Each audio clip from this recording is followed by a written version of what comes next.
Yeah, that's not wrong to go. Very good. Sure.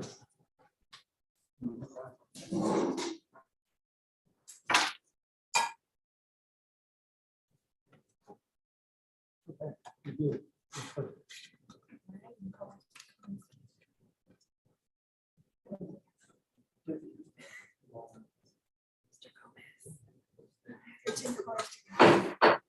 Hey, good evening, everyone, and welcome to our board workshop, March 22nd, 2022, at 6 p.m. And we're in the Education McAllister Administrative Building. So we only have a couple items on the agenda tonight, and we will call this meeting to order. And we do have a quorum of trustees in attendance tonight with 6 present this evening. Public comments tonight are limited to agenda items only. If you want to speak about anything outside the agenda, our next regular board meeting will be the place to do that. We have one person signed up for public comments, and that's Andy Stetson. Andy, you got 3 minutes, sir? I don't think I'll need that much, but I appreciate you letting me come and speak. Thank you for all coming on a night that don't work so to come necessarily. And doing this, it means a lot to me personally. But I'm gonna be up here and I'm gonna talk to you today about somebody. And I talked to him a lot, so it's okay. I think I talk about it. He's a middle school educator. He's one of Coach Button's students and good team members. And when he was a younger boy, around 8 or 9, he had brain surgery. And the surgeon told him that he can't do contact sports. And it includes soccer and stuff. And he came out about 3 years ago to start swimming with us. He's swimming for our basing team. And his family is like so many of ours that don't have come from a big means family. And he's on a sport that he's good at and he loves. And I just hope that we all make this decision and understand that I don't think that he'll be able to keep swimming if you don't have a go travel to another position. But I know that I'm very aware of all the different financial workings and all the different political stuff going on. But I'm just going to be on behalf of Bernardo to advocate for them. There's a lot of kids. Thank you so much. Thanks, Andy. Appreciate your comments, Stephen. Okay, so we'll move right into our agenda. I'm going to take these out of order. We're going to go right into item 3, discussion, take possible action on memorandum of understanding with the city regarding Diane 16th Street. And just to update everybody on what's been happening, and so that we can get into the discussion of it, the city no longer has a desire to run the 16th Street pool as a city user pool. They've asked that we partner with them and others partner with them if the desire is to keep it open. And so the 3 options really are let it close, then the district isn't going to pay any money towards it.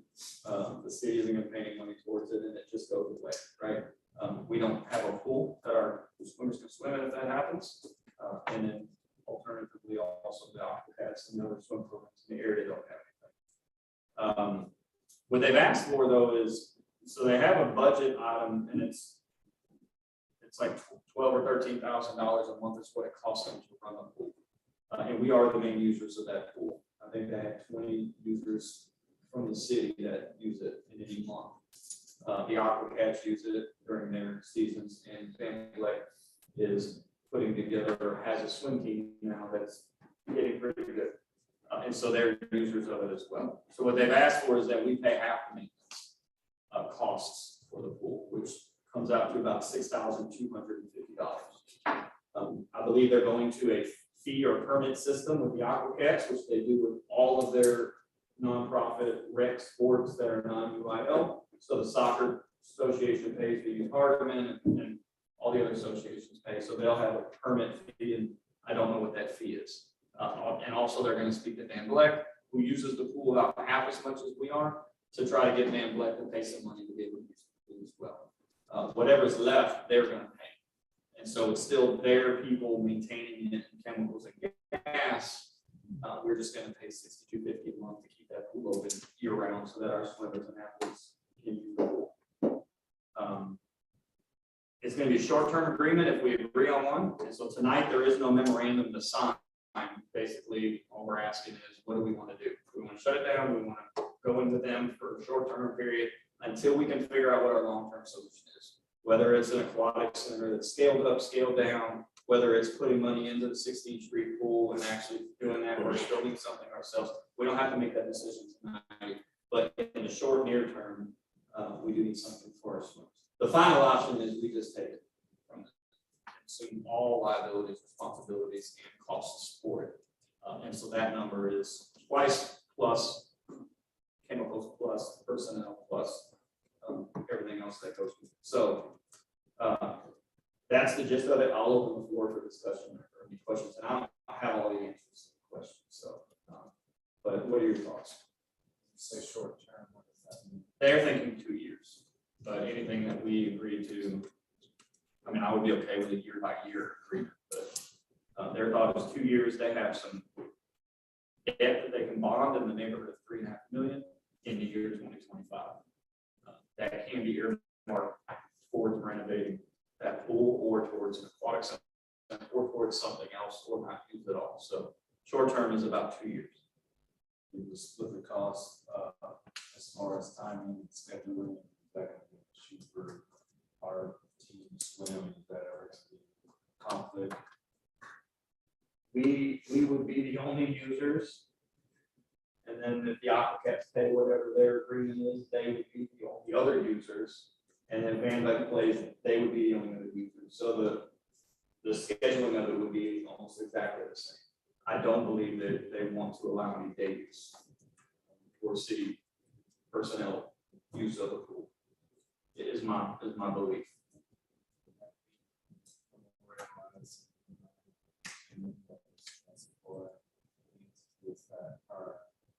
And I'm sure that we can get that put in.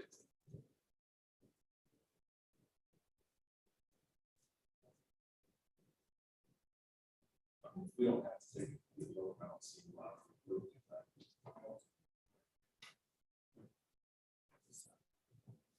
I think that's a sign of improvement. All-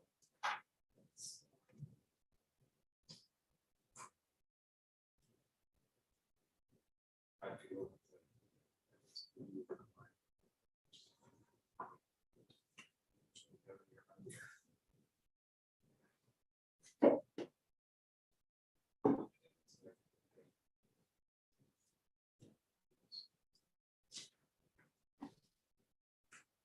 What is the conversation if something breaks? How does that happen? Is that split 50-50 or split by entities? I don't know the answer to that. Can I just, Yes, ma'am. this is a workshop, so Yes. you don't have it. That would be my concern, just as a swimmer's parent. Something major breaks continually on the pool. So I don't know what that looks like cost wise. Yep. And if we're already putting in, $6,000 a month in addition to that, and my other concern would be what is entailed in the $12,000 a month cost? Right. Is that chemicals? Is that also including lifeguards right now? And if they're gonna shut it down to the public in the summer, that's gonna be a huge change if they're gonna shut it down to the public. Sure. Based on what you just said. Yeah. I do remember a comment being made that if something crazy happened, if the roof fell in or if the pool fell in, both parties would just say, hey, we're not gonna pay that, and you would walk away from it, right? It's not gonna stick the cost on someone. Us or them, unless we came together and agreed to pay to get that fixed. I think something like that would. What's that? But then your pool's not operational. Correct. Yeah, I mean, that happens on a regular basis. And if color goes out, something goes out every month, or we're out, our swimmers are out for days or.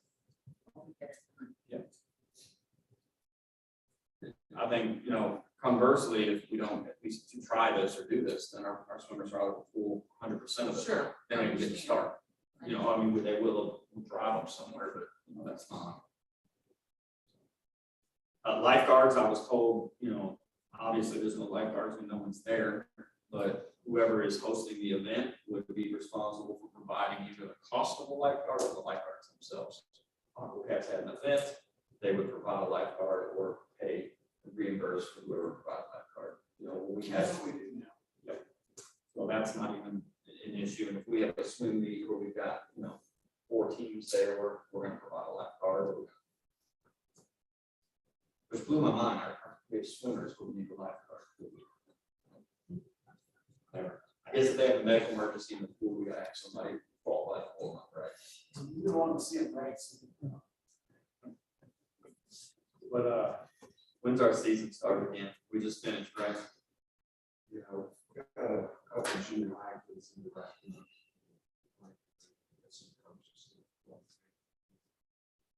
Yeah, high school junior times.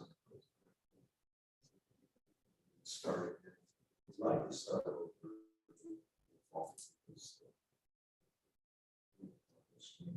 Those both climate change. Yeah, I'll look at smart springs. This is summer program, right? And you'll start before the. We've already taken registration and start and,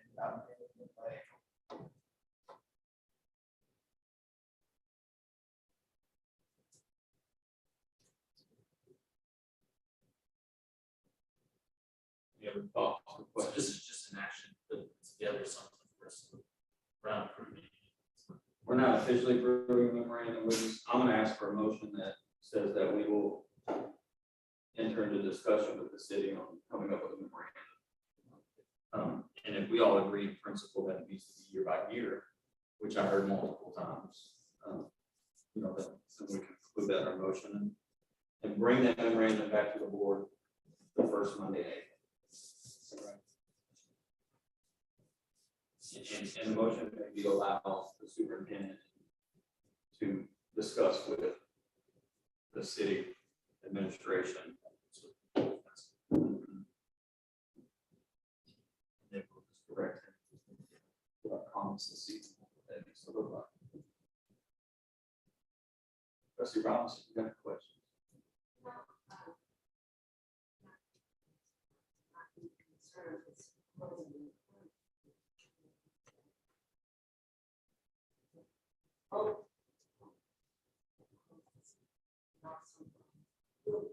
I've been assured by the city that Hilliard Pool is not going anywhere. That is the most popular pool, and then any given Saturday, if you go there in the summer, there are 100 kids in it.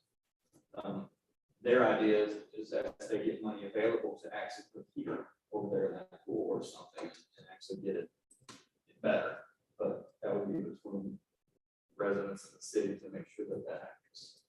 But they've assured me that they're planning, well, no matter what we do today, close that pool, split maintenance with them, or take it over completely, their plans to operate Hilliard remain the same. I think the question does need to be answered about if something breaks on the pool, how is that cost covered? Yeah. Is that within that 6,000 or is that we owe another 6,000 if it's a $12,000 part or $13,000 part? And what is that $6,000 deal? Like, does that include, is that, I'm assuming if they say it costs $13,000 a month, I'm assuming that includes all pools and, you know, maybe even some small breakage that happens normally. But I don't know, I like to know that. Yeah, I've seen their budget. I mean, I have a copy of it, but you know, part of it is the parks director's salary, part of it is pool director's, the swim program salary, part of it is, you know, there's a lot of things that get allocated to that budget. Essentially, our 6,000 is almost the least of it. It's helping to offset their maintenance costs and figure out if something breaks. If it's minor and it's included in the budget, at what point do they bother us for money? I wouldn't, frankly, I would just sound bad. I mean, They're gonna have a parks director and a pools director where they put support on. We're seeing stuff now. We shouldn't be. It's just our people talk about and what. We should be doing, but parks.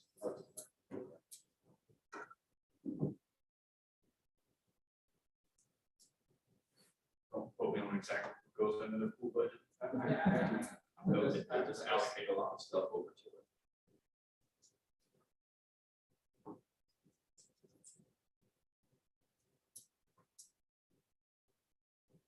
So we want the memorandum to be year by year. I don't think And that's we're very going- that's my opinion. It seems like a minimal. Yeah. Down the road that we should we can address some of the stuff. Figure out. Sure. The next step, right?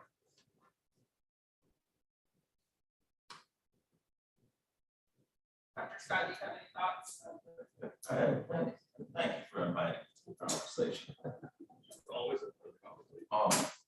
Just an invitation. So my thoughts really haven't changed on the email that I sent you all when we first started this, back in October. I think long term for the school district, we should take over the food. And then it becomes ours to run.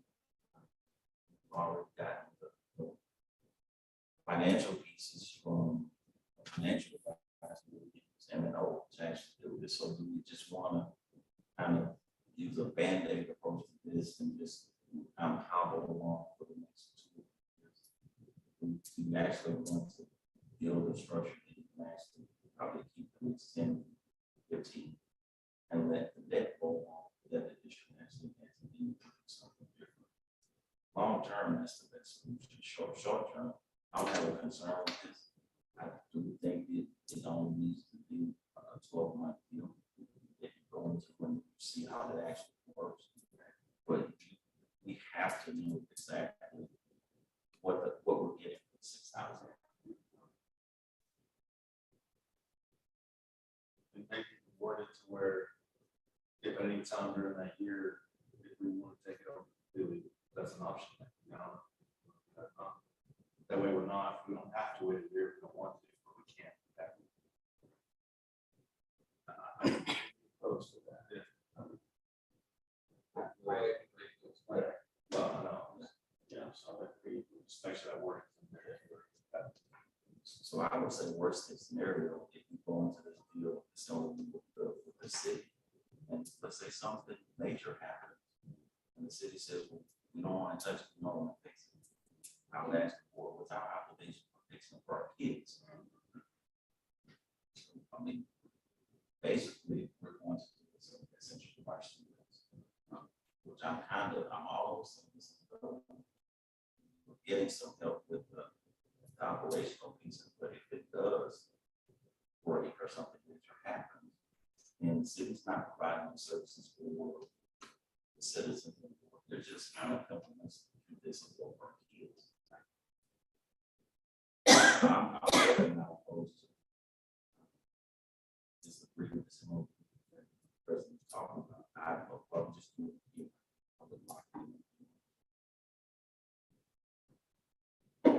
We should also consider, if we get into this, and the city just says, hey, we had a budget shortfall. At the end of the day, I believe that everybody sitting at this table is going to do what's best for our kids. But I work on all the questions.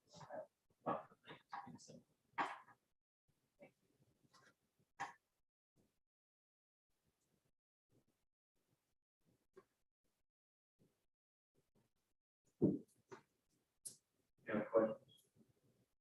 Comments?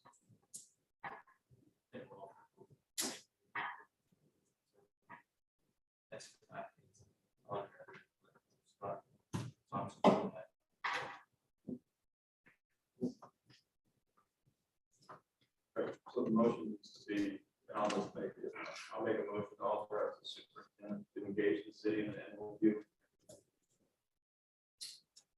along the lines of what we discussed this evening. Give much of our feedback. Second, motion to second by trustee Westmore, the discussion. Ladies, The second. yeah, I heard more. Any further discussion? Hearing none, all those in favor say aye. Aye. Aye. Any opposed, say no. Motion passes 6-0. Okay, thanks, guys.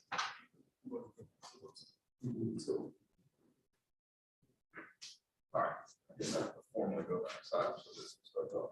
We're gonna go back up to item 2, budget workshop, not an action item. Presenters are Scott Savage, Director of Facility and Maintenance, and Rick Johnson, Chief Financial Officer. Rick, how you doing this evening? Good, how about y'all? Very well.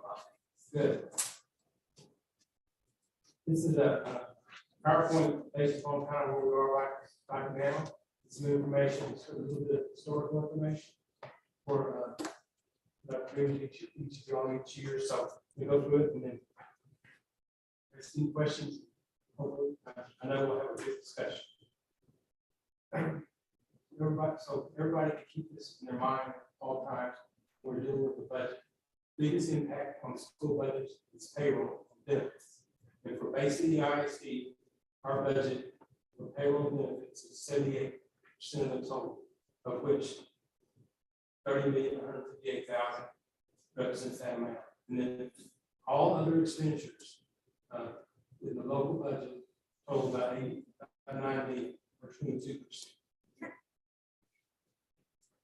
And then stats of yearly work in, these are some things. ACIC adopted the deficit budget in 2021-22 with a 1% general plan increase, which is based upon the TASB model we work with as far as determining the amount and also employees. $328,000 cost of that this year. December 2021, the board voted for all employees to receive a 2% retention incentive, which would total $656,000. And then ESSER funds were budgeted to support the 2021-22 budget. And then currently, right now, our revenue portion of the budget is projected to be met. So in other words, what we projected when we adopted the budget, it's real close to what I think it's going to turn out to be for this year, the revenue side. And then we adopted the deficit budget 21-22, $4,285,000. And then I project right now, and this is a conservative projection, deficit in this year. Local budgets, what we call it, deficit would be $2,827,000. So is that an improvement there? Is that the same where? Or we thought we were going to lose 4.3 million, and now I'm stuck. We're going to come in where 2.8. Is that because of the decrease of salaries? Is that because of ESSER funds? Mostly ESSER funds. That's absolutely the main reason all the way around. And then this is just a staff, slide that I had given last year. I tell you for this year, so you kind of see where we've been and where we're headed. So 2010-11, into that school year, so we closed Bay City Intermediate School and Bay Calvert Intermediate School. So at that point, we had 3,775 students enrolled with 600 staff members. Now, you go across to the 21-22. Currently, we have 3,510 students and 552 staff members. And you can see as you go across the way decreasing, now we're creeping back up as far as staff members are concerned in the local budget. And then it still holds true that 188 average attendance, one student we receive approximately $10,000 in revenue per student per year. And this is based upon each year in October, the snapshot date, which the school district will take Texas, report to the GDA, employees and also what how many students we have enrolled in various data elements, but that's the snapshot date for each one of those years. So it can kind of be apples to apples. And then this is an update on the fund balance. I think y'all got to see a little bit. But 10-11, that year, 2010-11, that school year, we had a $4.5 million fund balance. And as you go through from that point up to the present, it fluctuated greatly, increased 13-14 to 16.7 million, and 17.5 million, and 14-15. funds that were used at that time were used to, do the, I guess, repair or remediation of high school. So the board at that time voted to take the funds out of the fund balance to use for that. So therefore, we had received or explicitly, we had received a settlement from for the construction of the high school. We received about $6 million at that point to repair the high school. So therefore, that's why it actually went up from around 10 million, which is normally about where we were, up to that 17 million for that year. I mean, 16 million, 700,000, 15 million, 600,000. The reason why we received that settlement. Then we use that settlement to repair the high school. Additional borrowings also at that time. And still, check this to the TA and auditor guidance for auditor fund balance should be 12.5 million, which about 3,250,000 a month with that relation to that. So this year, major things that we not budgeted items that we spent this year was the retention incentive, which was 656,000, and our property insurance is increased this year over what we projected because of the new school. So, and also the insurance expense nationwide for property insurance because of hurricanes and disasters that happen nationwide has caused our property insurance to increase. And then lately our fuel costs have increased because of our situation in the wars and the supply costs, things like that. Then, and just to let you know, in 2020, this year that we're in, 2021-22, this is the amount that we project that we'll use ESSER funds. ESSER 2 is 1.5 million, ESSER 3, 3 million. And then our revenue projection for this year, for next year, based upon the summary of finance, which is complicated with the formula, but this is what comes out to it. When you look at the enrollment that's at today of 3,474, and our current ADA of 3,108, if you apply that to both years, our revenue for this year is 31,880,000. For next year, if all those data points stay the same, it would be 32,170,000 for combination school program, which is income revenue, state and local and operation property taxes. And also, this is this is just a matter of information that I find pretty informative in the sense that this is a special program allotment spending as of January 31st of this year. Okay, so in the first column of the special program, different, I guess, pockets. For example, special education, and everything is on it's called the program and team code, which is actually the last 2 digits are account number. For example, special education, state allocation is 2.6 million. Required spending 5% of that. So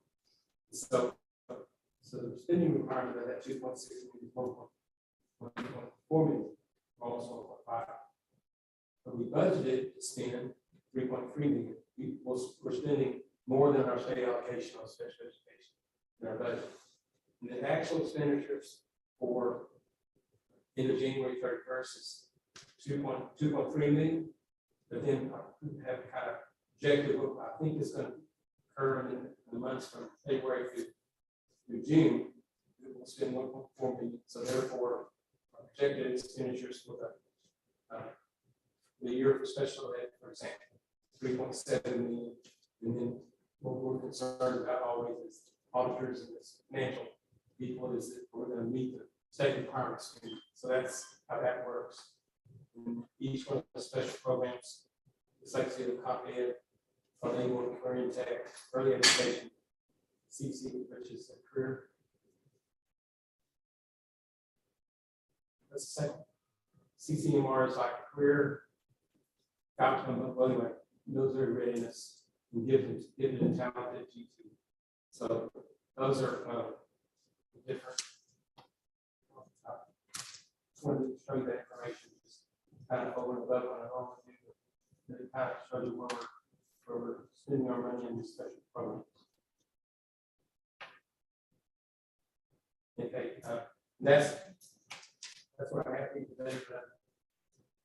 You can open the discussion, ask any questions, and also I want to say this too: if you, as we discuss and go forward, or any days going forward, if you have any idea, any questions that comes to your mind, please let me know what you may have. It's in the next budget workshop, I can address those questions or answer them for you.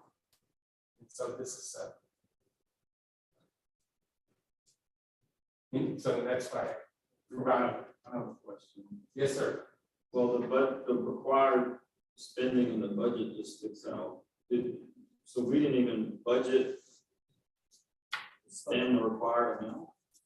Okay, for example, We're gonna spend it, but we didn't budget it. So yes, we how does budgeted, that- like on the top first line, On dyslexia. dyslexia. Yeah, the big Okay, area. dyslexia, well, that one, we'll do a budget, that one, after we look at it at the end of January, we'll need to do a budget amendment and do it around in-house budget and fix the budget. In other words, when it was all said and done, a lot of times when you adopt the budget, when you start, they give you an allocation, so you know.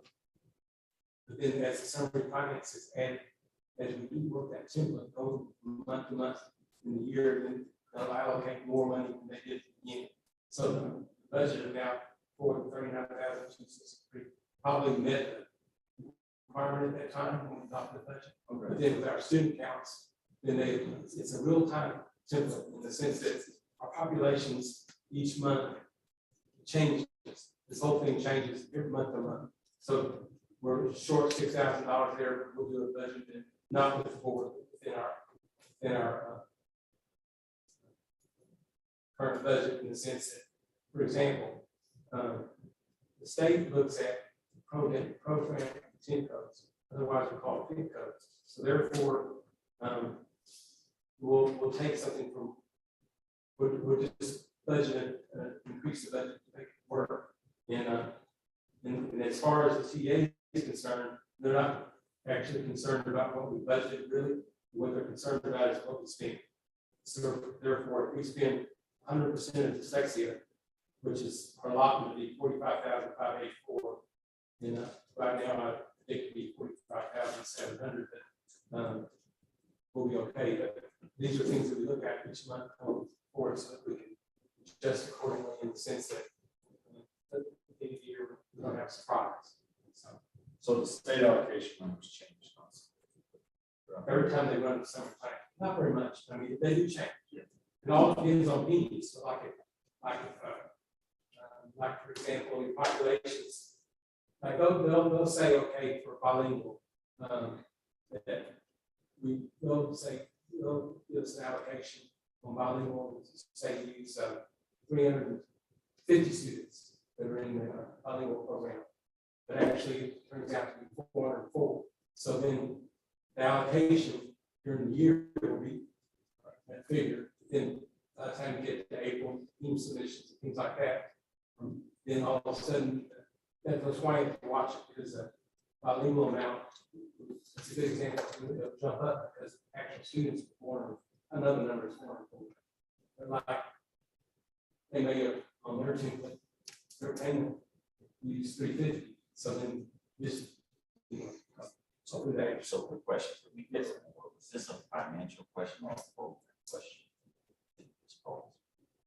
Were you more concerned about the monies not being spent or overspending? We're going to budget what we're required to. Just bigger than, So. Hey, Rick, also on the first slide, where it shows you the percentage of payroll versus. Right. Is that about standard 78%? yeah, some districts are, that's about right on. Some districts, they'll say, and I haven't really ever checked myself, other districts, they'll mention 80%, 80, 82, 83%. So we've always been a little bit under what some people are, some districts are, but slightly under. But a lot of them, they'll say 81%, things like that, and that's right, Yeah. Anywhere from 70. something like that. So we're spending about the right amount, for sure, but there are some out there that'll spend a couple percentage points more. It's all said and done. So if you get below 75, it's bad. Get below 85, bad. Right, so we're kind of right in this spot here. That's a good question. You budget, Rick, as a process, just do you budget from the ground up, like here's what we need, or do you start with what does everybody want and then Like on, wax away at it? actually, what we do is on the payroll side, since that's most of our budget, then the, for example, currently right now, campuses are going through a process about their schedules as far as next year and their needs are. So what they'll do is they'll determine how many FTEs they need to teach the kids on programs they want to teach. So therefore, just kind of start with the payroll really, right? And so, and then you know that we have to have those people going to operate. So then, but then like on the expenditure side, which is not like the supplies and all that kind of stuff, we actually allocate to the campuses the amount based upon the historical allocation and other school districts. So how much it is per student that you would use the local funds to, so we give that allocation to the campuses, and they can do pretty much what they want to. You know, there's so many fixed costs. For example, utilities, $1.2 million a year. And it's all said from that comes right off. And then property insurance is another $1 million. So that comes off. So that's all that 8.9 million. And then you have debt of local debt, not bond debt, local debt. That I don't have to figure it out. That figure comes off too. So when you get to the end, it's not a whole lot of wiggle room, except for because the employees and the staff, we're making sure they're taking care of the kids, taking care of as far as programs. But that's okay. So for me, it's important when we get to that point in the budget process that we have some plan to cut forward to grow this fund balance. That I'm not saying, hey, present a budget. Right. That puts us back at 12.5 million, but we're moving in the wrong direction. So maybe a scenario that looks like we're flat at 10 million one, we're growing at 500,000 for next year, you know, so that maybe Right. Not Interesting. I So I can ask something. Your first question, we can know this progress. right. We actually go through historical method that's we're talking about, but if you go back to 17, 18, we actually started to really take a deep dive into the budget. And having some serious and hard conversations about it. It's like, why are we spending money this way? Where do we need that? And honestly, everyone who's been here that long, we've all seen it, we've always done it that way. So let's see if we can do something. Get someone to come in and help us with that manage the personnel, some of the programs that we're spending money on, some of the software that is absolutely outdated. It's kind of like rolling contracts that we're spending on. So we took a deep dive into the budget process, and the principal started managing their budgets. And if they needed some additional personnel, then we would have a conversation, which gave us an opportunity to really kind of get rid of some stuff that some of the things that weren't really added to us from academically. The school district and we're able to build, honestly, I mean, we have right down something that's the schedule for within 1 year or two. We're able to say go back and look at the numbers. And at the same time, student achievement is everyone's choice. So it's probably time for us to go back and have that conversation, but I mean, I know the board's concerned about class sizes, so I mean, for teachers, you can obviously those lower costs, the less it's going to be able to contribute to. But is that a contract that programs offered too? That's exactly, yeah, we're offering kids more programs, we're offering kids more opportunities, so that's going to be your fund balance. That's what. So looking at the sheet of declining enrollment, increasing staff, going from 10 to 11 to 21, 22. This student decreased by 265, but we only have 47 less staff than we did in 10, 11. So then I started to think, what are we doing? So I don't think we have a staffing issue because we actually have more staff to student ratio now than we did in 2011, but it isn't an implementation issue of the programs that we're actually doing. And so I think from here, we should the conversation be looking at the data, say, is what we're doing giving us the results that we're wanting with what we have? Because I don't think adding more staff, that's just, we need to get down to the bottom of it. But that conversation keeps coming up about class sizes. So Right. The board to consider that when teachers have class size. Two, you're going to incur extra expenses because now you're creating multiple pathways now. And you may have smaller groups of kids in these pathways. So you're asking if it's giving us the bang for our buck as far as performance, I would say yes, but it's also giving us a greater opportunity for kids to have access to multiple programs that actually have now. So that's going to impact the cost as well. Yes. So it's not one thing. Right. It's a balance.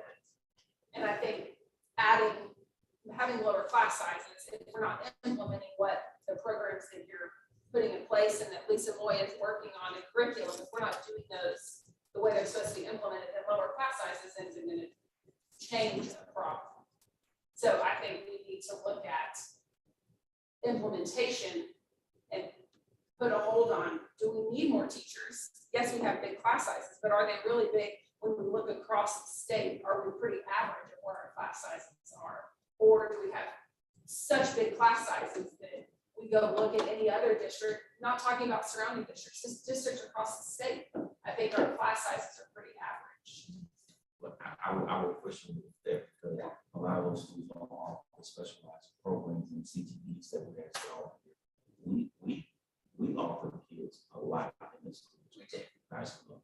So therefore, you're gonna have some classes where you have 6 kids, maybe even this specialization.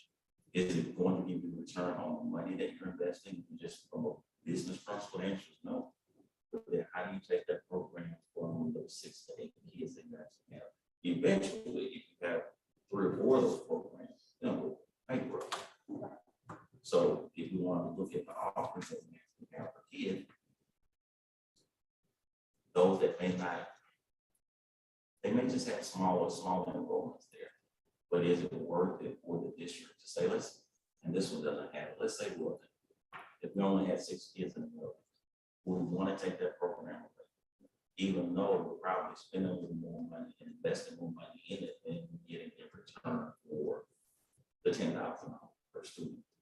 Superintendent, I would say no, because I mean, 6 kids leave the working program, they go right to work, they come back and invest in the community. Obviously, if you have 1 kid in the working program, you don't have to look at alternatives to it. So I think us creating these different pathways, that may be a part of it, but it's not just. But I do think as a board, us saying we need to add more teachers to get smaller class sizes, I don't know if that's really where the buckets needs to stop, or is it, let's talk about fidelity and let's talk about implementation. So I think that's where I'm saying, according to the ratio, if we're going to look at numbers, we have enough staff, but do we have enough staff that's implementing best practices in every classroom? I think is more where the focus needs to be instead of let's get our class sizes down, because even if you get your class size down to 16, it's going to make a difference if you have a teacher that's not implementing the stuff around. Well, these numbers too, to be able to see, this is your entire staff. This is like- Right. So see where those number ratios are. As far as classroom teacher versus. Is this involved, right? This involves all your instructional aides, your instructional coaches, all of those things. And instructional coaches are, I think they're very valuable to our students and our staff. The interesting thing about this graph is forget 2010, 2011, just fast forward all the way to 2016, 2017. We had 207 more kids with 33 less total staff. In that year, the fund balance went up over $2 million, and then the next year, we ended up losing some. Yeah, like I was saying, those staff number, those 30 people, were they, Yeah. you know, Make make sure. sure they. Or,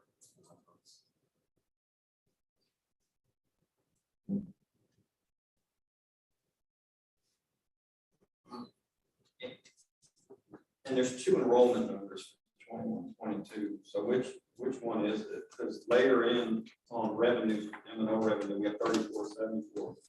But on declining enrollment for the same year, we have 3510.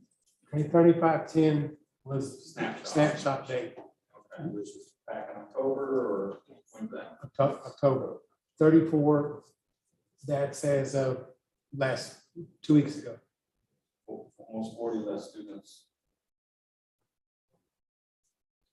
that's all we left this year. Well, Yeah. Well, that's an average.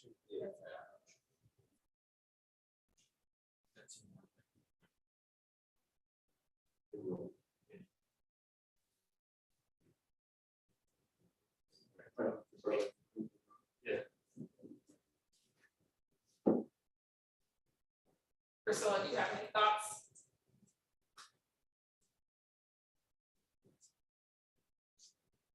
I think the max point, we give you the somewhat planned increase the fund balance. Just looking at declining enrollment. Increase staff alone seems as if we need our 200 kids back that we had 4 or 5 years ago. That's $2 million in revenue, which is dang near the shortfall that we had this year in the budget.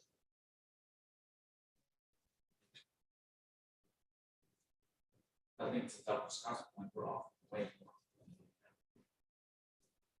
So those, the actual teachers to student ratio in the classroom, it's not, this isn't actually now.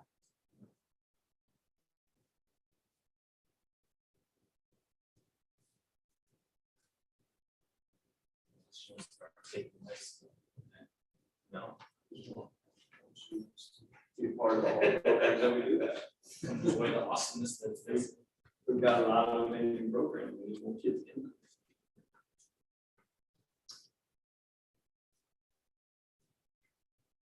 Thank you, Rick. Thank you. That's a good point. Jump in and say how to extend off tonight. Yeah.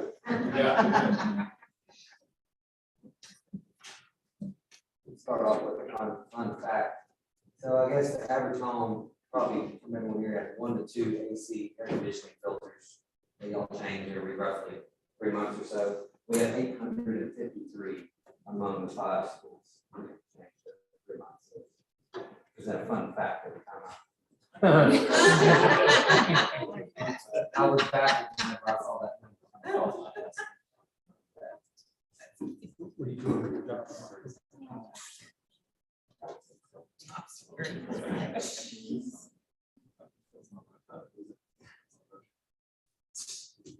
All right, in front of this is printed out, it's double sided, I apologize.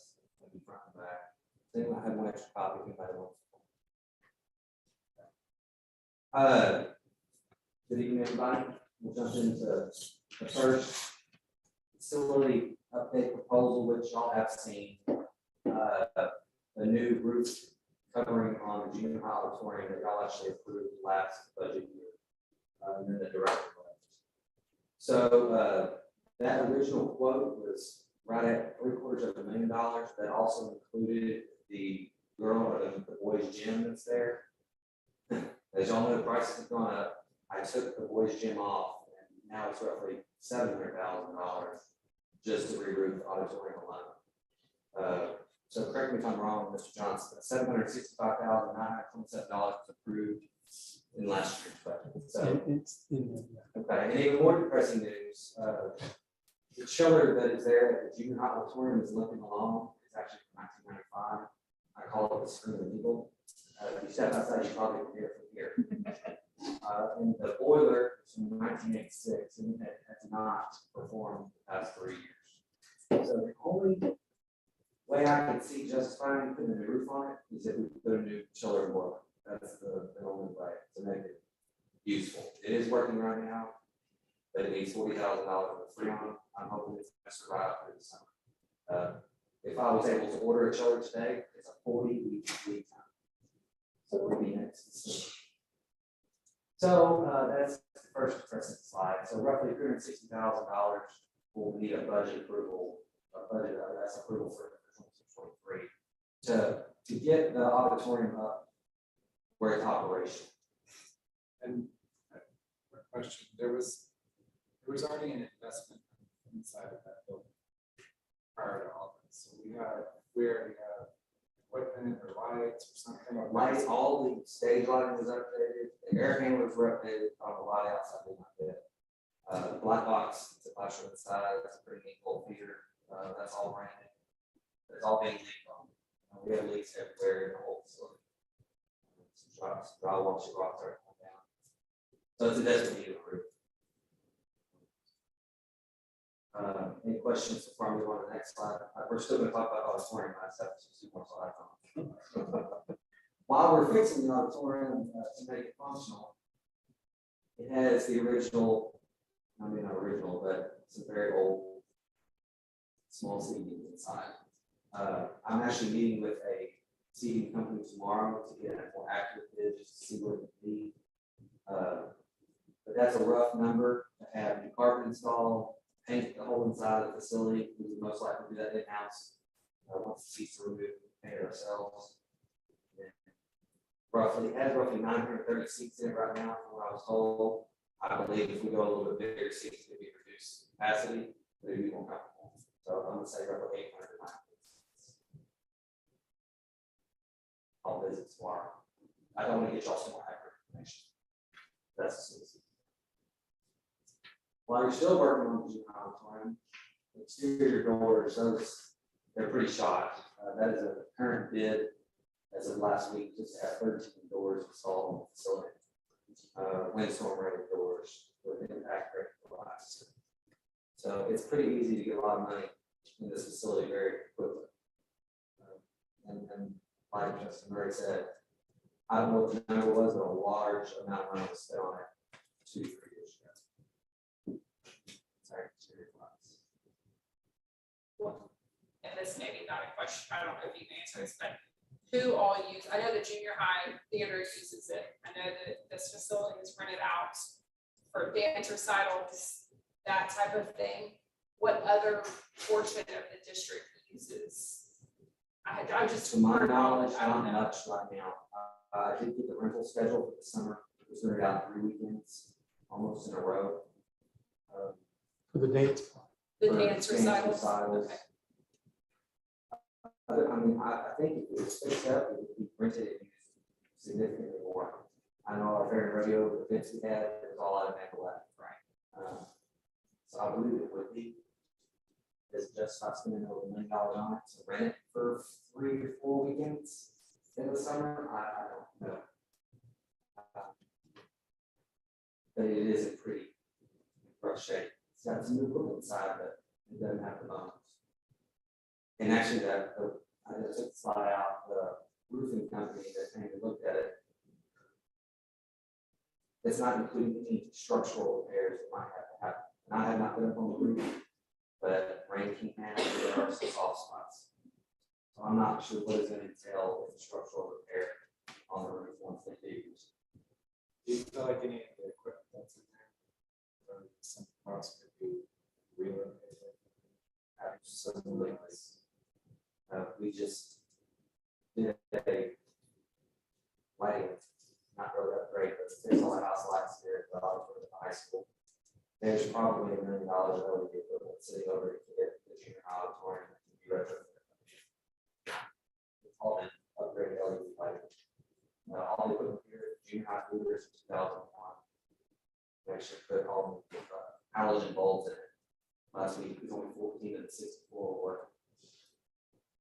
So how often does the junior high drama or whatever club or class here, how often do they use this auditorium? 2 places, one in the fall, one in the. So I mean, they practice in it, do they have classes in there, do they go in there and like? I assume they're practicing the black box. I'm not sure which black box is right there on the side. Okay. On the first floor. Next to the cafeteria.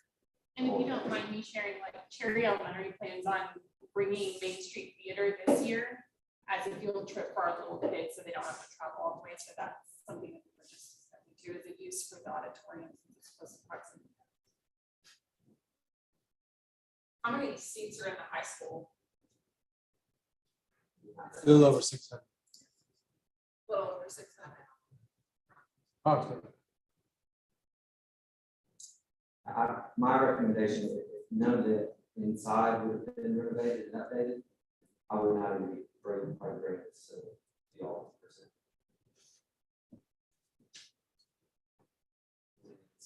It's a destiny, as you can see, interior Much like I ever have programs or something like, you know.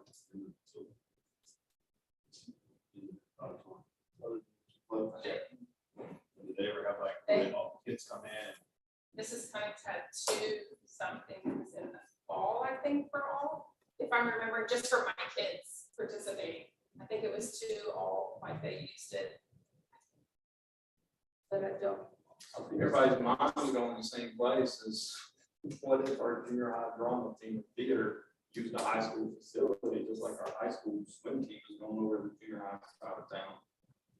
And that saves us 1 point. Whatever that's up to, millions. It's an additional $1,018,133. We've already approved $765,000 that we have not spent. Correct. So it ended up being like 1.8 million. Dr. Scott, what's your thought? Oh, I'm still processing. A couple more comments honestly. Is it a possibility to staff? Yeah, I agree with you. Don't want going back, because said it's from the beginning. That's a lot to invest in the building, that's that all. My only question is. With the upgrades in there, could we use the tools and the technology that we have there to go somewhere else? Is the black box connected to it, or is it on the side? Yes. I know. that. below the auditorium on the side. It's a pretty big facility with a lot of nice equipment. So they used to call it that. It's under, it's basically underneath the stage, semi, kind of like. It's where the cafeteria. I think this was the cafeteria. Yeah. Oh, okay. Okay, it's where the cafeteria was. Yes, Okay, cafeteria's got- still there, it just has false walls to it. so it's in that area. There, okay, thank you. Does it use the same chiller in here, or does it have its own like separate, so they can still use that as like a The classroom? black box, I'm sure there'd be a way we could retrofit and have this very small system put in. When I remember, there's no windows or anything. There's no, Yeah, it's just like, it's dungeon, so it shouldn't be that like expensive. we can definitely explore other options. So the black box is where the junior high cafeteria, where the kids ate. Yes, sir. Okay. So yes, it's a lot of money to throw at a facility that would still need, and possibly could need more structural repair. We don't know until it's done. And if we don't do anything, let it sit the way it is, and how long it looks like. Yeah. The chiller could survive Let's another tear it down, I mean, like, not usable. 6 months, or it could die tomorrow. The chiller is 300 pounds low on R22 refrigerant, which is obsolete. roughly $40,000 recharge. So my recommendation is not to repair it at all. It's old. So another question. Is the gym, if that new gym at the junior high, it's right there off the cafeteria, if we say we're not gonna put all this money into the auditorium, would the whole junior high be able to fit in that gym? 'Cause I know when they do the couple of things a year, can it seat enough? I don't know.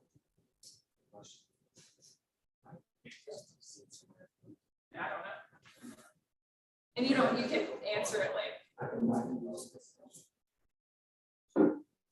So you're gonna look at the scene that the black box to be salvaged as a standalone facility. One. Two, we have enough seating. Let's get rid of it. Rick, what would that do for our budget for last year if we didn't spend the 700? Does it just reduce our budget? Now we only have a 1 point something deficit? Is that how that works? No, well, yes, because I accounted for the $700,000 in my budget estimate. Is that the current year that we're in, Current year. I am planning on spending that. When I got the estimate of $10 million, it was included in there was the expenditure of the roof for this year for the auditorium. So therefore, it would increase, theoretically, it would increase the fund balance. About that much. Yeah. Well, I think we need more answers before we can commit to doing something like that. Do you know the cost?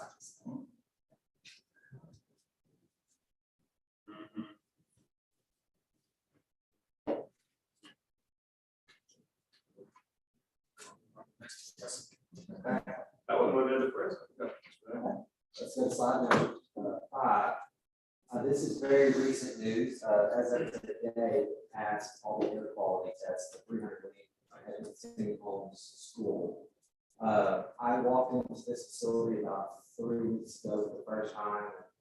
I was expecting for conditions as I was told from the fall, and very shocked. And so I started making phone calls. Visited with I guess the main inspector who did the protocol back in August. He came back down last week and toured the facility with me. Said due to the low humidity and low temperature we've had over the past 2-3 months, the mold actually has died and received. I'll show you all as well. But this test conclusion, that is a quote from him from the inspection report. There are 2 classrooms in the middle of the building that have a little bit living, but it's less than 25 contiguous square feet. If it's under a certain size, you don't have to have a mold protocol. All we have to do is our staff can go in and play. And then he suggests to have a few tests before we proceed further. Pretty much from what I took from him, go through, do a cleaning, revolve flooring out. I do not have an estimate for the renovation. I was supposed to have one today, and I did not get it, but my recommendation is do flooring throughout the whole facility. Update all the bathrooms. They need to be bricked out and redone, paint the whole interior, and then I would love to have the roof match the new school. So it blends in more. Paint it. Yes. So, yes, sir. Good question. What are there any spaces in there with the sheet rock? Because I remember that it needed to be cut if it was above or certain piece. Blackman Mooring came in August and cleaned all of the desks and chairs so they could be moved off-site. At that time, the living mold was stripped off the drywall. So the paper was ripped off. Now there's nothing there. I wish I could some more pictures to show. This is like evolving about an hour because I just got a lot of information today on it. The only way I would consider moving forward with this is in the middle of the screen, the HVAC controls upgrade required. That would have not, this would not have been an issue. This would have been tied in with the controls of the new school. From everything that I've learned, everything was cut, of course, because it wasn't compatible. The chiller was turned on every morning at 7 a.m. It's turned off every day at 4 p.m. During the summer break, people went on vacations and it got skipped. And that all, we all live here, y'all know what happens in the summer. air conditioning on the house. So that would be the only way I would even think about moving forward with this huge project, is tying it into the existing. And that costs $90,000. Yes. So the existing unit would be fine, it's just controls to tie it in. Exactly. The existing unit is good, it's actually running, I had it looked at it online, not too bad, getting some numbers together actually to tie the system into the new school if there's enough capacity. I don't know that yet. But this number would be just controlled, so that building would talk to the new school. Right. Basically, all of the other schools. It's, I mean, you have access to all. of them. yes, sir, actually, you saw that, this on all the on the control side. So I'll jump in right here. Allow me to. This needs to be done. Yeah. Like yesterday. It really does. I really want to, thanks Scott for actually getting ahead of this and doing this due diligence. Honestly, we thought this building was just shot based on the information that we were provided. We had someone come out. And to be able to, once again, the humidity piece is, once again, once we started to peel the onion, I said that's what caused it. Because it was on manual instead of on automatic. Needless to say, this, what you all consider $3, $4, $5 million project, and obviously, same painting and doing that, stripping boards and stuff, and make, maybe at a meeting. I think just throwing something out there, I think you have a new 14 classroom. And then we can finance it with maintenance tax note. And it's on maintenance tax notes because we're not changing the footprint of the building in the sense that it's on the same location. But we can use maintenance tax notes to renovate, which is So easy to again, do. thank you on the team for doing due diligence to. And then there's a timeline here. We have to take action quickly before it gets hot. It's running right now. I have to show it online. It's full condition there. I'm just leaving on 24/7. We can just put on our regular, do you need approvals, Jim, $1,000? Yes. Put it on our, then we'll put it on our April, first Monday in April, then. It should be good now. Actually, it's running. I did it today. It's running. These are actually pictures from last week. So Pretty good.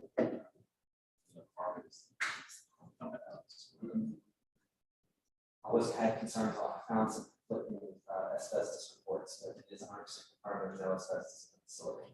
I was panicking. That's awesome. Conflicting asbestos. For the quote on this, can we also get in there I know all of the new classrooms on the other side have the smart TVs and all of that stuff. They were actually in these classrooms too. We took them out when they did their mediation to salvage them. So Oh, so we already have this one? Oh, okay. That's make sure. And we can talk further about this at the next school board meeting. The scope of this project does have cabinetry in all the rooms. My thought was to leave that. I think I heard this wing was originally a pre-fan K wing. So if those don't need to be there while we're moving, they could be removed. I guess I'll need some teacher input or just to figure out layout, but we can talk about that next. But I was happy to learn this would say it have 14 classrooms instead of 6. To the next slide, there's the current price to build 6 classrooms. That was as of last week. That's with no bathroom. That's no bathrooms. It had one person, no bathroom. It's all this. So, that price supposedly last year was 1.7, so it's jumped from 1.7 to 1.5. Thank you so much for your due diligence and your work on that. Thanks. So anyway, I think that was good news. Still spending a lot of money, but it's less money than.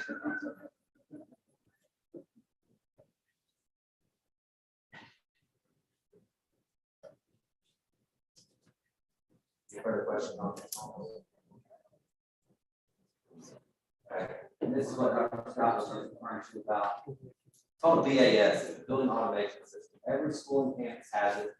The facility we're in now has a very old one, which is the old slide. Cherry Elementary and the admin building are on an old TAC building automation system, which actually obsolete. Company we have to call to get them out, so we fixing it, $1,200 for a trip fee. Every other school has an upgraded to a system called Convergence, which I'll show on the next few slides.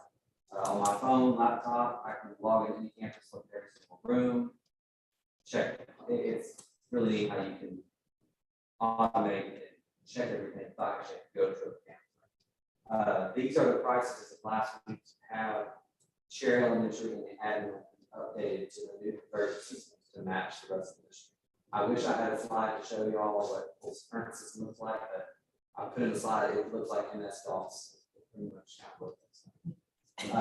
I know Cherry would definitely take precedent over the admin building. I would love to do both. But Cherry, I'm sure Ms. Bennett would even attest to. Yesterday was fun, our in-service day with the air conditioning in the cafeteria.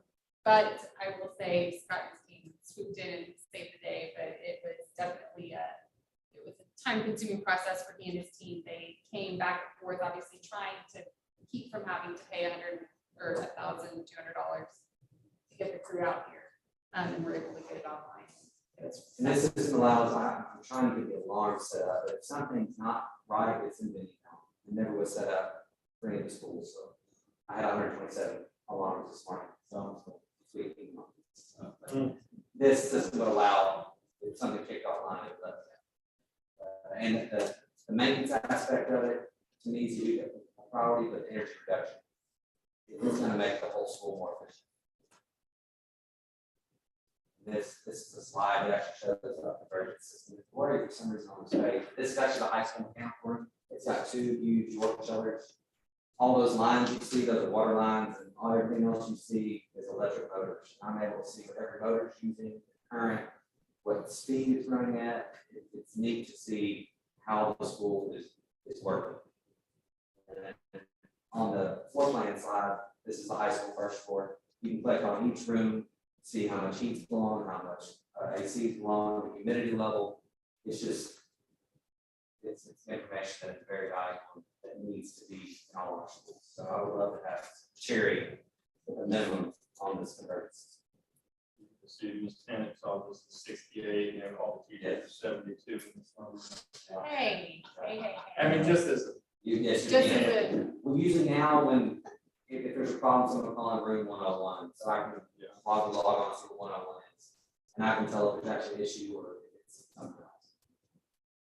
I know this might be a tough question, but how do we find out with this 427,000, how long it would take to basically bring our money back? Just I can look into that.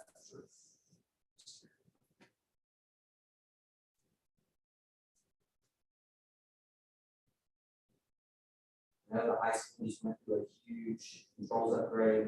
It was already in progress before I got here and actually started up last month. Do you remember what that? That was 1.4 million. That was that SECO project, State Energy Conservation Office. So we agreed to, Hunt and Train came in and did all these controls and all that stuff with the high school. And it cost 1.4 million, but it's actually was a state, we borrowed the money from the state. And it's a 2% interest rate. And so, we could ask them again if There be a SECO project available. yeah, for that, one, secretary. They were, at the time, whenever they presented to us, because we pay it back with energy savings. That's how we're gonna pay the note back from the high school because of energy savings. I think I do remember them saying on Cherry that there wasn't gonna be enough. We still can check. I think at the time they said there wouldn't be enough savings for them to be able to pay it back with the savings in energy costs, but we can definitely check that out again. And then, our partners on that, the Hunt and Train, they'll be happy to check it because so buying something again for them. So, but that I just want to kind of refresh your memory. So then, the new campuses are on the system. Correct. Right. For example, tree on the left-hand side. Junior high auditorium's on, so that the upgrade done inside 2 or 3 years ago. So surprising it's on here already. City Homes, high school, plenty of offers. City Homes, the junior high, allow me to control all the exterior lighting. So I had a work order put in today that the time change it, like the lighting schedule. So I just had to go and click, change it, start doing it different. So it's a neat aspect of not actually having to go to campus and adjust it. It's all for myself. But it's something neat for the exterior lighting for school to talk control by the systems.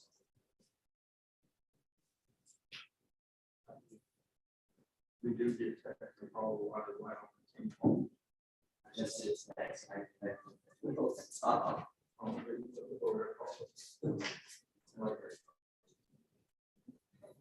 Stop. Yeah, a lot of people have already.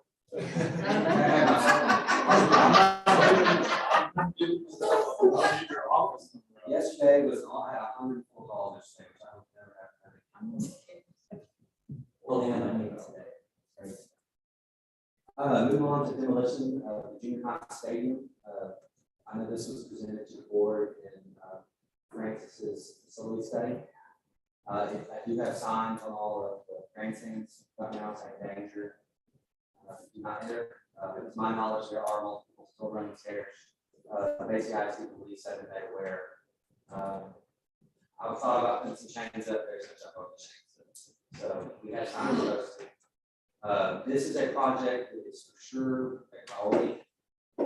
We want to have this done. We have to start it by June 1. This can only be done while kids are not in school, just for the sake of being so close to the campus. I had 3 bids on this project that range just right there in the middle of the slide, 142,000, 205,000. There is minimal asbestos. I actually had an email at 5 o'clock today. If it's under a certain linear foot, the protocol is completely different than it would be like, say, like Pierce Elementary, where it's a hell of a lot. So I'm gonna know more this coming week about the asbestos remediation. To my knowledge, the ASBE report only shows it has asbestos in the boiler room. Was that facility renovated in the past 20 years? Somebody know, like the field house and all that? Because it must have had some asbestos remediation already done. I was just curious about that. I know it had to have some renovation work done on the house, but a lot of them aren't renovated. Yeah. Scott, you got bids in already. For this project, yes. Okay. So, I mean, the low bid is 142, the high bid is 305, so we'll sit somewhere in the middle. So Yes. we could go ahead and get this approved in April before you then. I should have this, that's the By then, Yes. okay. What are the board's thought on the track and field? All the bids, I told the contractor we want to keep the track and field. The only reason I'm asking is the field drain that runs down the middle of the football field is completely collapsed. And that is currently, next time you drive by Nichols and look kind of by the scoreboard, there's some orange flag fence put up. That field drain, something's happening, it's washing out there at the road. And I don't even know how to begin to get a number to have that fixed, to have it drained for the field. So that's the reason why I'm asking. I mean, I would think we want to keep the field so junior high would have somewhat practice. And I know that the community uses the track. Of course, the track is in horrible shape. It needs to be replaced, but I wouldn't even dare think about even doing that type of demolition. Can the track just be repaired? I mean, I've been out there, it looks good in some areas, and you just have a big old crater. Yes, it could definitely be. I have not been approached to get a bit, have it repaired. I think the foundation's fine. It's just the rough coating. Well, my initial thoughts are we have a junior high soccer team running, we have a junior high football program. I mean, my initial thoughts are we for our students. That's what I told them. They do, but how often do they practice? Says that they practice track, use this track. They do. It's out there. Yeah. It's the only place. I know that all the grass is still around school, when I roll, there's that much holes in it. And also the lighting. There is an opportunity to keep the lighting. I would prefer to see it come down just because it's outdated.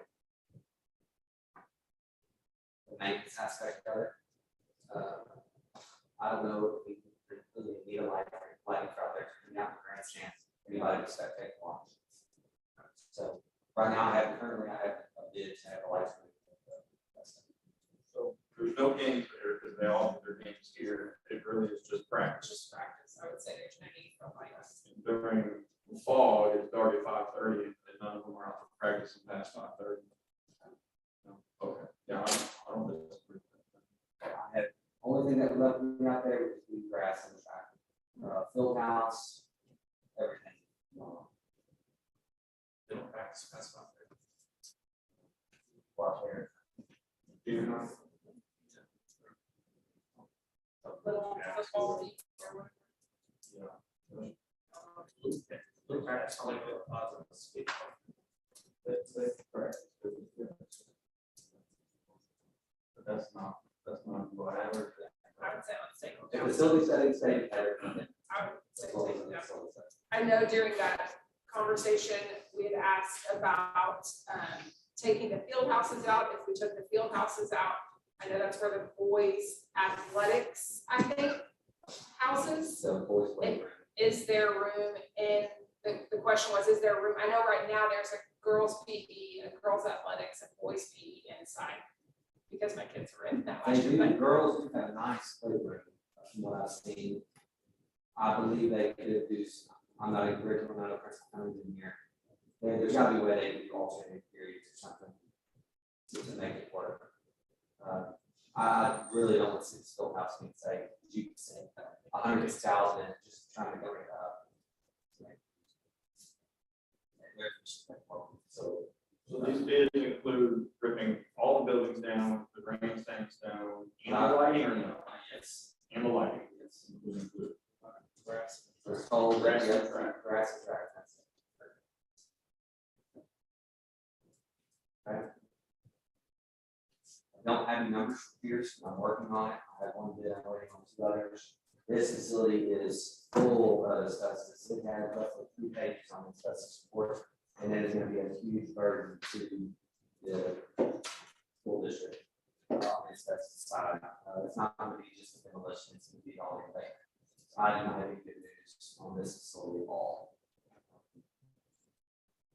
I'll try to have you also numbers, we'll get about 7, just so y'all can see. This one can happen any time of the year, since with my schools right around. It can be fenced off and done safely.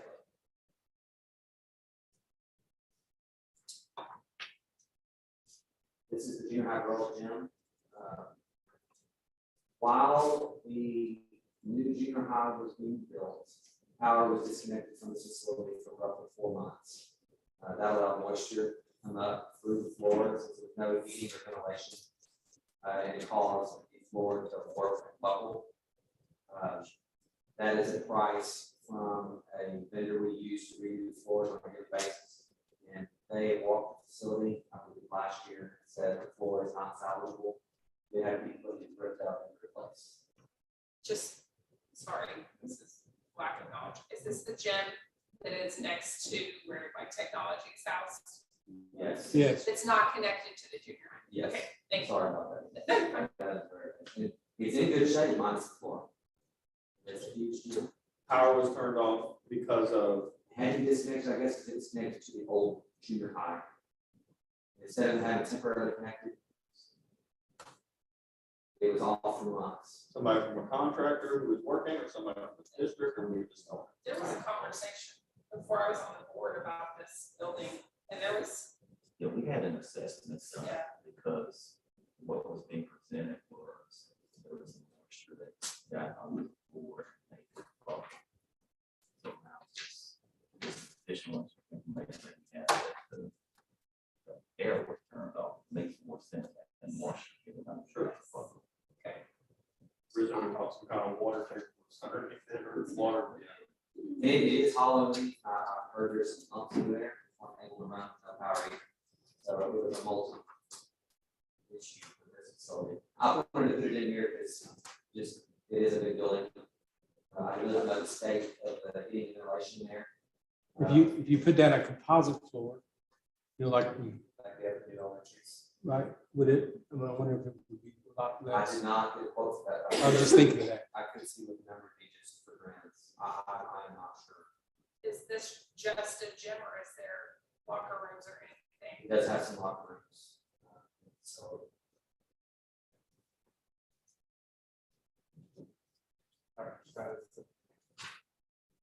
Is it a possibility that this gym could replace the field house? We're gonna demo asbestos field house and all that stuff. They actually could use it, not necessarily for competition, but it makes an additional space for you to actually have on the campus to use. So the way the temperature's been recently, I mean, it, that's, it's super comfortable inside. and if it's not, if it wasn't water underneath that wall, it's another space in that actually have to be solid up to run out as well. They can help you with your gym situation. And it was, we understand, it was remodeled at the same time that we built the high school, so it's like, it says there's glass blocks and all that kind of stuff in there. And I think it was done at the same time, when they built the primary elementary schools, they renovated this. Scott, does this one need to be on your air conditioning control deal? I need to look more into it. I need to make sure that the LED and the lighting work. I have not even tried to turn it on. Like, we're gonna invest in getting all these floors. We want you to be able to- For sure. It's not- I know right now, I mean, never going to make them up. It's time to the quality.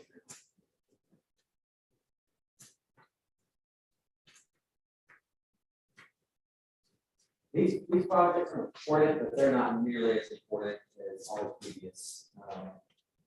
These are windows that go here at this facility. Windows are original in 2001. I believe it does need to be on the radar for sure. I know the gutters aren't in bad shape. We are having window issues here, and you'll see my next slide from high school. I have not heard from an official window person, but I've heard windows were installed. Some of them were installed backwards, some of them were upside down. So it's caused water issues. And I don't understand why the metal frame windows, I don't know how it does, but they're all pretty much shot. So that is the price as of a few weeks ago.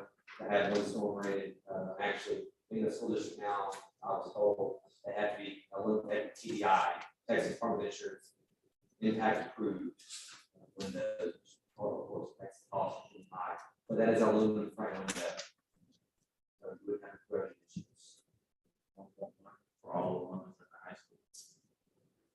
No, that is actually 1.1 is the three sides, and east, west, and south sides only. They did the windows, they did two separate projects, but I think it was so expensive, they wanted to see what about it. These are pictures of last week, very, very far on the right, that's water coming out. Actually, one of my guys drilled a hole in the frame, and they're full of water. So the rest of the inside out. No picture is that leak, so we're just putting silicone over the rust, against the glass going in. The bottom left. Way, they're rotten out. This is definitely something on radar. It's gonna have to be a big project. Like I said, this is east, west, and south side of the high school. This is the price just for the front of the high school, 1.4 million. The big windows in the center of the school that have little arches, they told me that's roughly $500,000 just for that one section of glass. This price does include all the doors on the high school, so 1.4 million for all the front glass and all the doors. Doors aren't in horrible shape. They had bid in this project, it could be taken out, but like I said, future down the road. Are those arch windows just as the other windows? All the ones facing north on here is that. There's one that goes south, around the that's the rest of that person facing south road. I don't have a bid just to change out the south windows. That might be something we might have to look at next year. For sure. Just for the front, it could be down the road. I just wanted to install, show all the fall special. Update all the windows for high efficiency windows. And I put on here, last one, I was asked to have some information provided about demolition of I'm waiting on bids to have on that, and it does have quite a bit of asbestos, of course, in the main part of the school. So I'm getting this information, hopefully I'll have something next week, just for y'all's knowledge, I'll have a number in your head. There is an appraisal order on it, it's supposed to be complete, hopefully by next week. Appraisal of the whole property. He was waiting on the asbestos reports, which has, which I just got.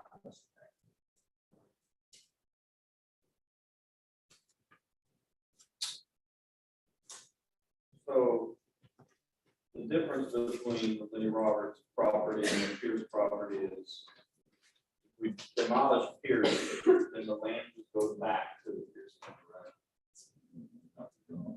They don't want the land back, even if the building. Based on my last conversation, it's not the one, but I believe maybe talking to the city one.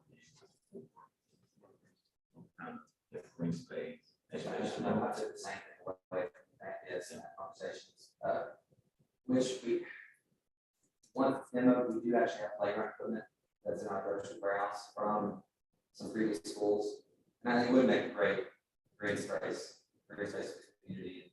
We can easily maintain that lot. The original thought on Pierce would be to keep the outdoor pavilion. Basketball court? Yeah, the basketball court, but that would be the only thing that would stay on the property.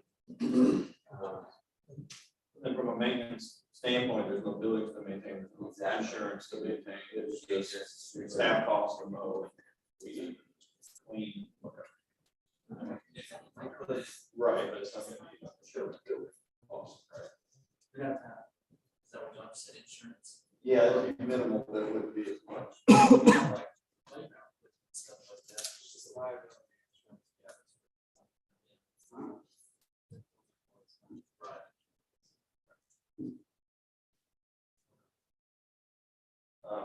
And versus like a Lenny Roberts, if we sold it, new owners would have to renovate that building. I think for sure, my personal opinion, that the gym and the new league, they are great facilities. Being the same age as the in-home new league. Yeah.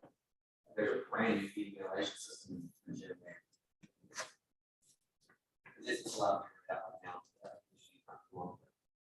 But the rest of the school, it would be expensive. There's also facilities that are expensive.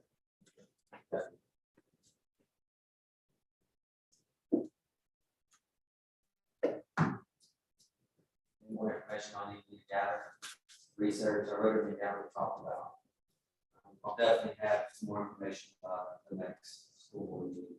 So my own question, what are the top three? You have these in order. Really, the top thing to me is in on plan. The only reason I put the auditorium first is because some of that funding has already been approved. That's the only reason I put it on. This, it's not in 5 meetings, for sure, and I would love to sit here and tell you all right now that we'll be ready in August to move in, but I do not even say that. I would feel comfortable telling you all, Don't say that. I'd be comfortable telling you all. December. I'd be comfortable telling you all. Right. Everything always goes slow. Like I said, I wouldn't even get presented to y'all, but that's the same. That's a whole other rabbit hole, but we came back and on it, so, this is number 8, to me, is number 1, for sure. In the junior high stadium is a timely one that you've done. Yes, and either you have to do it now, or you're gonna hold the year, I believe. Yeah. Which, maybe you can wait another year, it's just, you have a liability of having people out there. But all the fences were closed last week, we actually walked the field, and everybody was jumping the fence.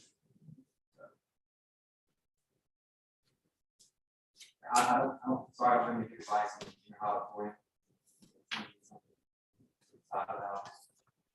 I think it would be used, it's fixed up, it's just.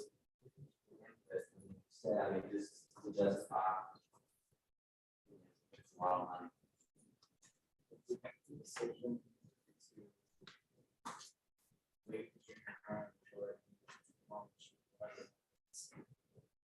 Do we have a place to store the good equipment so we can figure out what money is? To get it out now for, monsoon season. Yes. But For sure. It has state of the art audio equipment, because we walked through it the other day. we should take some action. Rather than another few months for it to rain on $1,000,000 worth of audio, but we're either gonna move forward, allocate funds to fix the roof, or we're gonna take a step out, stick it in storage, and let the building be demolished, that's, there's so much stuff. I think we can determine the top three in April. Yeah, so what I'm hearing is we want to bring the $90,000 teeny homes automation control to the April board meeting for people. We want to bring the junior high demolition, we had all those numbers, leaving track and grass home to the April board meeting. But I would We want say to is that, discuss and take action on the junior high auditorium. I would say is the track a priority? Is that something that, I mean, I don't know. There's a liability and people can really hurt themselves on those. Oh, I understand that. I get that. But is that things in this list that you would think would need to be done in a higher priority? We can't do them all. Right. Aside from the 90,000 for team homes. Yeah, it's fine there for this renovation project.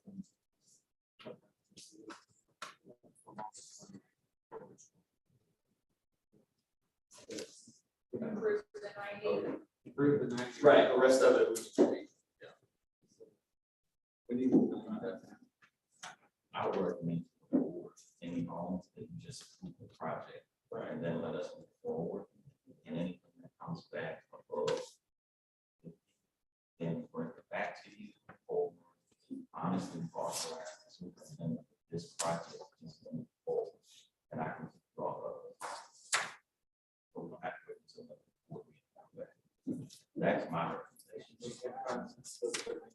Absolutely. Absolutely.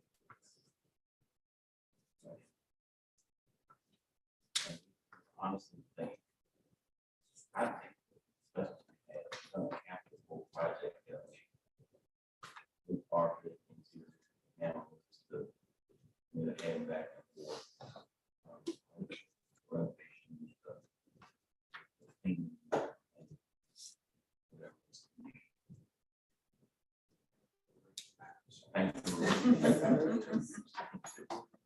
It looks so good. I mean, we might save $1 million just on number one. Right, that's already budgeted. If we go that direction. So, I think that conversation is. We're having this conversation about. Yeah, I know. A lot of discussion. Yep. Figure out what are some of the alternate programs.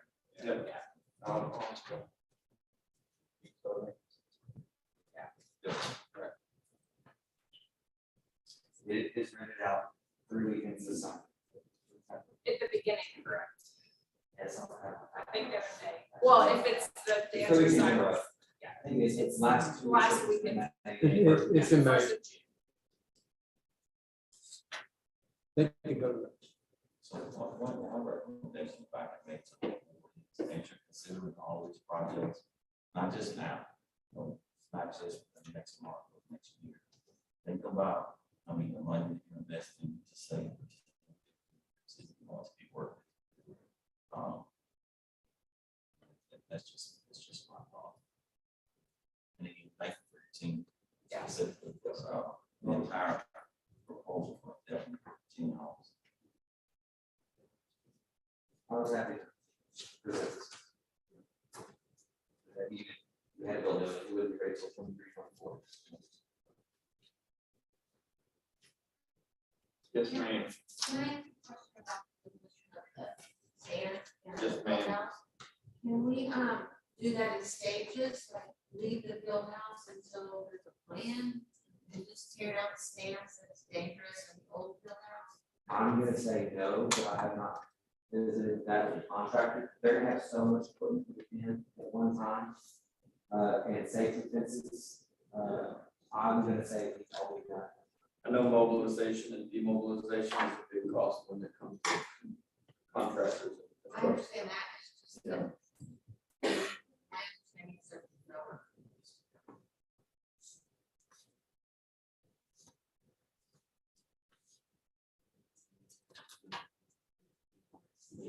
Yeah.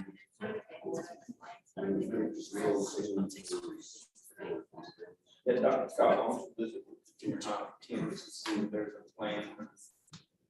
Can be come up with the junior high boys, if that facility went away. In June. Yeah, but they go to the gym. Right. That's a quick question. The school would be out, so it would affect us until fall, but Yeah. we come up with something between now and the fall, that's.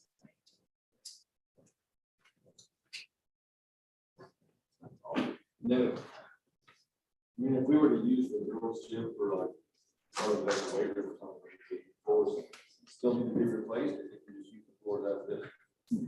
I haven't had a safety analysis on it. I think I mean, you can't play basketball on. You can't play that, you can't play sports on it for safety.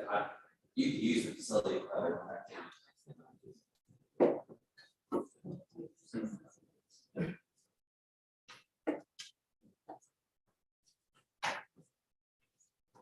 I have no lots. Any other questions for Scott or Mr. Cody?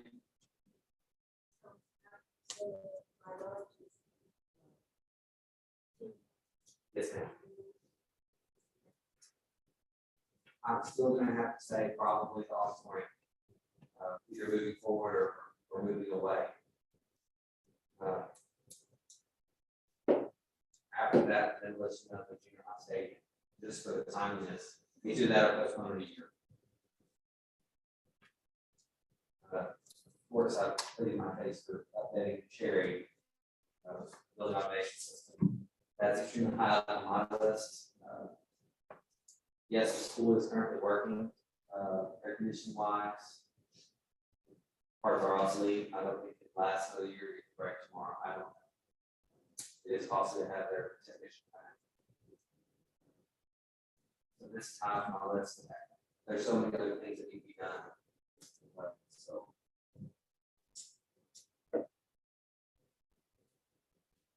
I need to go back to Carl's on this now. I would love to do that in the building when we do this, but it will be postponed. Yeah, don't worry about it. I'm sure you have to hand it back to the last part of last one. I didn't fix it when summer starts. But you got it fixed.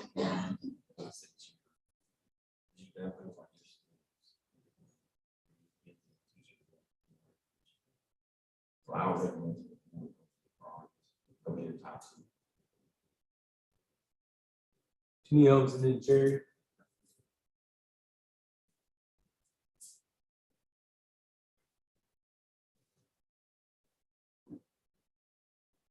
Dr. Scott, could conversations be had with Principal Cummings and her team and trying to figure that out to have some answers to us by an April board meeting, or is that, I mean, that's, I don't know.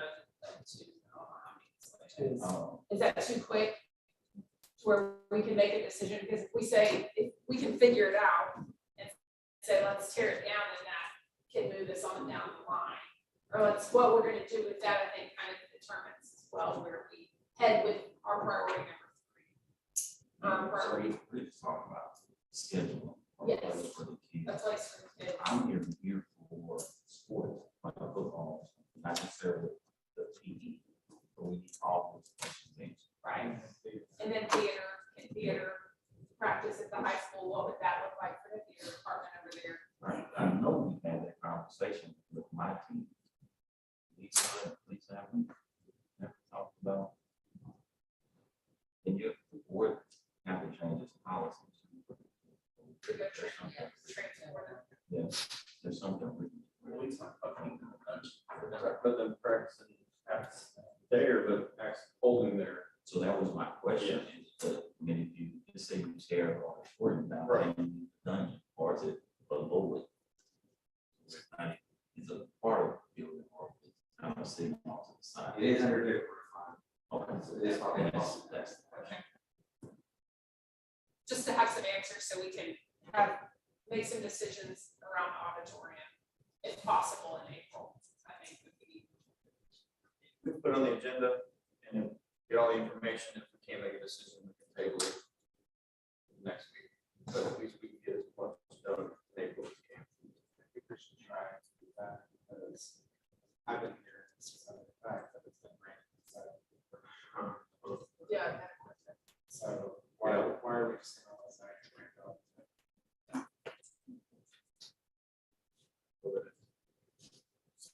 is all of the equipment mobile or some of the stuff like installed?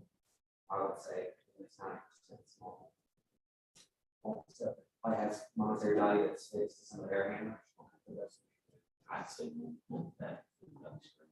I'd say move the stuff now. Well, And you we're gotta gonna rent it. You gotta rent it for a couple of events. one of those. Those are all. If theater has a production in April, the junior high theater department, so we could change policy between now and then to have them do it over here. Good. Yes. If that's, I mean, So we want to get the equipment out, then the board just changes its policy. So all the policies have to have two reasons. Yeah. okay. So that But would you put can us, actually, I mean, if you have a workshop, you can actually do the policies in the workshop and then come back to the, or vice versa. Yep. Nice. I say, equipment out, but let's just be, and then if you decide something different, then you just go back. I can put it back. Well, wrap your policy. Reading. It's board meeting. That'll be the first reading. I'm sure we'll have a workshop. So,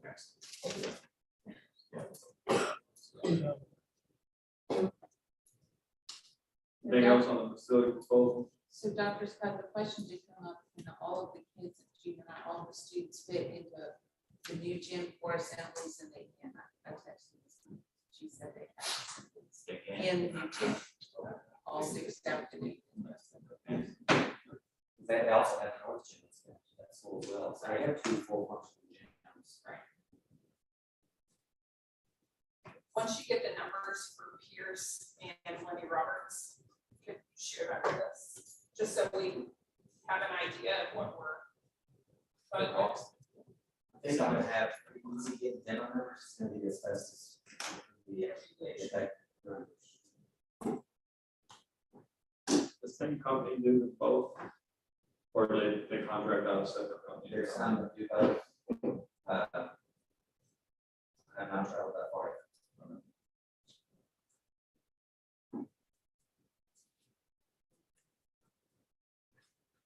And Work real hard.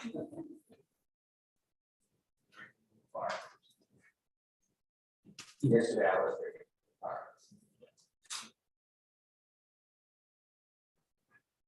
Anything else on the facility proposal?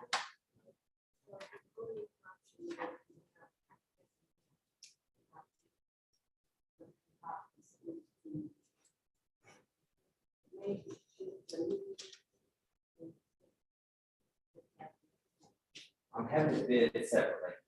All one part, I had to split. And like I said, there's an appraisal being done right now on it as well, that I hope it should be completed by next week. We can work on it. Did y'all have an appraisal done, I guess, on basic? Yeah. That's all before. So, it'll be another similar. appraisal like previously. They've been working on it for about, he's 2 months behind. I ordered it. In January.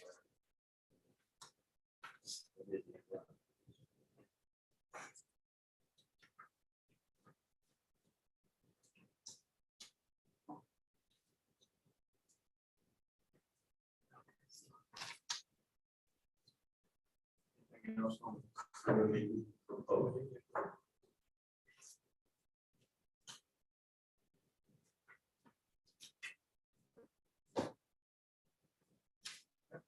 Scott, thank you so much. Scott,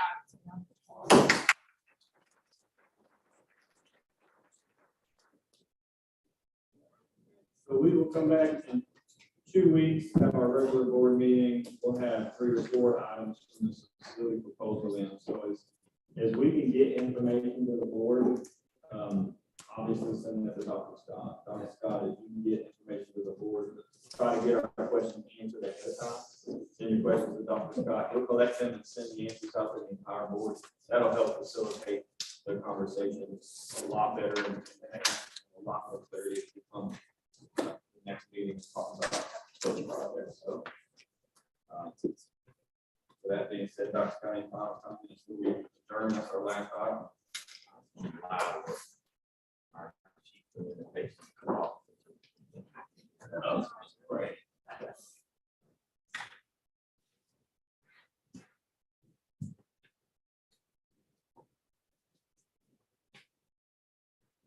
Well, good evening. My name is Victoria Bragg. I'm the new Chief Communication Officer. I'm really excited to be here, excited to start working with my creativity and experience in media. I really want to focus on social media and also working with the students, especially with a lot of new programs. So excited to be here. Working with you also.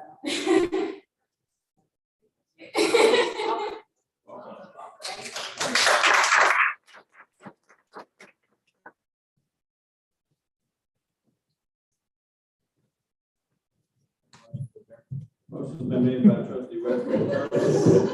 Second to his motion. Motion is seconded by trustee Murray. All those in favor say aye. Aye. Opposed say no. Vote passes 0.